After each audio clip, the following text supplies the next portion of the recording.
There's no funding for That's it. a really good answer. What it makes me think of is, so you mentioned it's mostly preteen girls, Mm-hmm. uh, but segment that down further. Who exactly is it? Because I think you're going to get a lot of, like, I'm a father of three girls and a boy. Two of my girls are preteen, one is early teens. Like, you're going to have listeners going, well, I have little girls. Who are they? What are they looking for? What should these parents be looking for? But it's not that the parents can actually be looking for anything, because the parents don't know this is happening. And this is the crux of the problem when it comes to the modern human trafficking fight. And this is exactly why at DeliverFund we fight it the way that we do.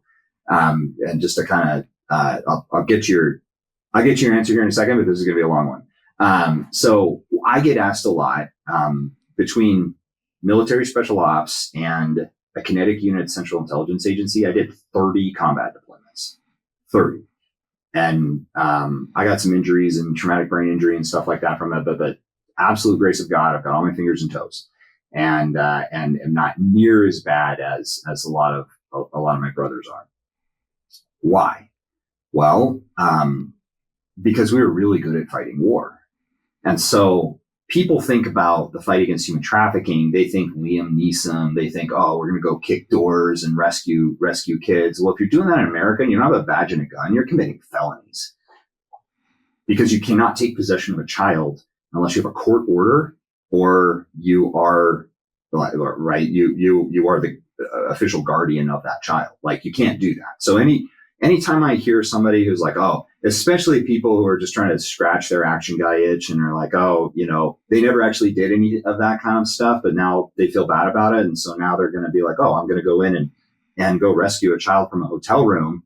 It's like, one, you're committing felonies. Two, you don't know what you're doing. And three, you're not actually understanding the problem, because this is a problem of scale. And so when I say a problem of scale, what I mean is the best data we have comes from the National Center for Missing and Exploited Children. They found that between 2010 and 2015, they had an 846% increase in suspected child trafficking cases. Now, what happened between 2010 and 2015?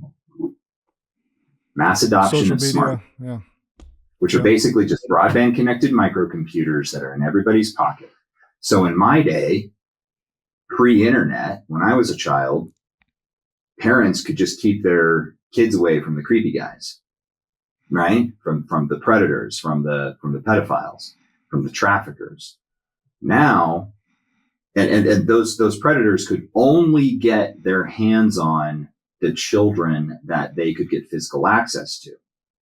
Now, because of the internet, every predator has access to every other child on the planet who has access to the internet. Doesn't even have to be through a smartphone. It can be through an Xbox or a PlayStation. We've had trafficking cases originate off of basically young boys being manipulated through these gaming consoles by older, primarily men, who would groom them over a period of weeks to months. And that's why I say it's very hard for a parent to actually see something, because what that parent sees is them talking to their buddy on an Xbox, but they don't realize that's actually just the beginning of the grooming process. So we don't at DeliverFund not go, kick doors and rescue kids because we don't know what we're doing. I mean, I know there's nonprofits that claim that they do that. Like, I've forgotten more about kicking doors than they would ever even know. We don't do that because that doesn't work. We focus on that technology piece, which is to help law enforcement, prosecutors, and then the public be able to detect human trafficking so that we can fight it at scale.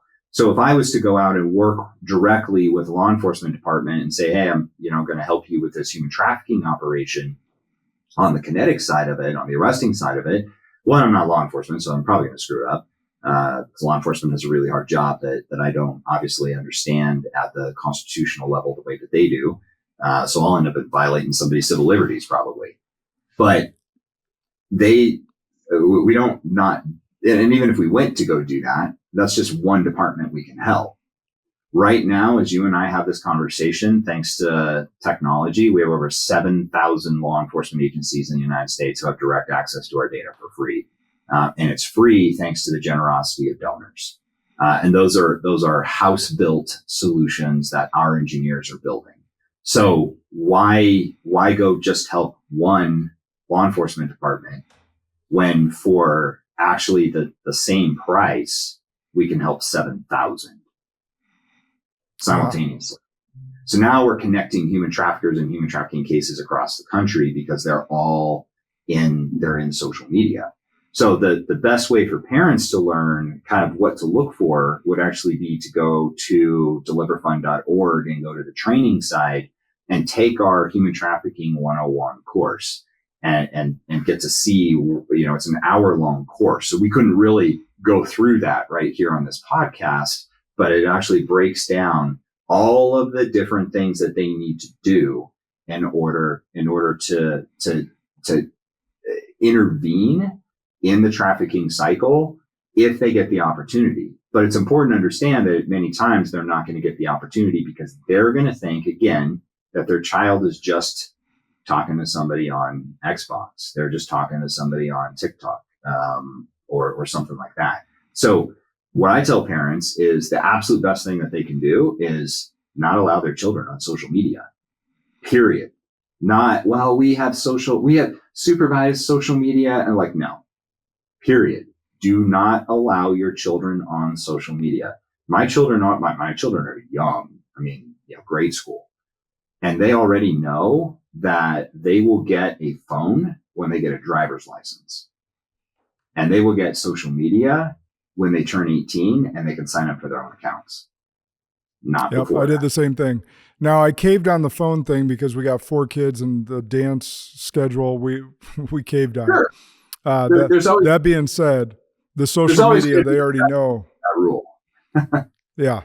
They already know they're not having access to social media until they're 18. And they understand. I told them, and I didn't have to get into the sex trafficking thing. It was about how it interrupts brain pattern and growth, and it's just not good for them.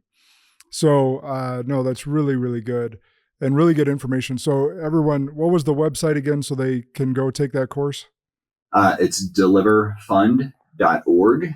And you just click on the training tab. And if you're law enforcement listening to this, we also have a law enforcement specific training course that's absolutely free to you. All you've got to do is sign up, and we'll send you a code to the law enforcement specific one, which contains some information that we don't release to the public.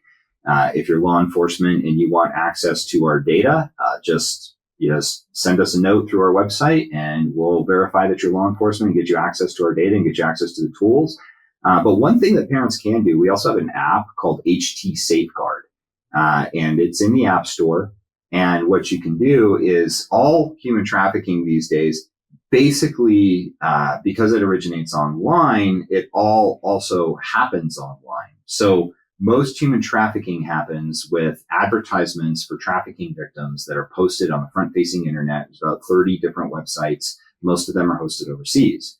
What we do is we harvest that data. We've got 3 supercomputers and a brilliant engineering team. So we harvest that data and we make that data available at a massive scale to law enforcement. And our AI will actually crawl through that data to help law enforcement find connections they didn't know existed and to help them find the information that they're looking for so they can filter it down into information that's relevant to their case and their jurisdiction.